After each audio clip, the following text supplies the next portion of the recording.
In today's video, I'm going to teach you how to share Squarespace site preview link. If you're building a site and want feedback before it goes live, a password protected preview is the safest, simplest way to let people look around without giving them editor access. I'll guide you through turning that on and grabbing the correct link to share. Start inside your Squarespace editor. Look to the bottom left corner for the small gear icon labeled Settings. Click it to open your site's global settings panel. This is where Squarespace keeps visibility controls, so anytime you want to page who can see your site, this is the place to go. In the settings panel, find and open Site Availability. This page determines whether your site is public, private, or gated behind a password. While you're still designing or you're on a trial, Site Availability is the control that keeps things under wraps until you're ready. Choose the password protected option. This setting tells Squarespace to show visitors a simple lock screen before they can view your pages.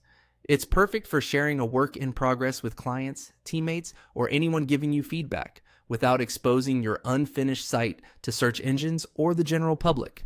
Next, create the password your viewers will use. Pick something you can comfortably share, but avoid anything sensitive or personally identifying. A short, memorable code is best. Unique to this project, easy to type, and easy to revoke or change later if needed. Remember, you'll send this password to your reviewers alongside the link, so keep it clear and simple. Click Save. Squarespace won't apply your availability changes until you do. Give it a moment to confirm and you're ready to share. Now grab the preview link your viewers will use. Go to the top of your browser and copy your site's URL, but make sure you're copying the public address, not the editor address. If you see anything in the URL that looks like an editing path, often including words like config, remove that part so you're left with just your site's base address. That clean URL is the one visitors can open.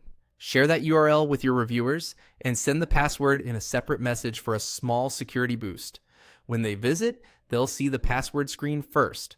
Once they enter the code, they can browse the site normally. If someone reports they can't access the site or they land on an editor page, double check you didn't send the editor link by mistake, resend the cleaned URL, and you're good to go. That's it. You've set a password and created a proper Squarespace site preview link to share confidently.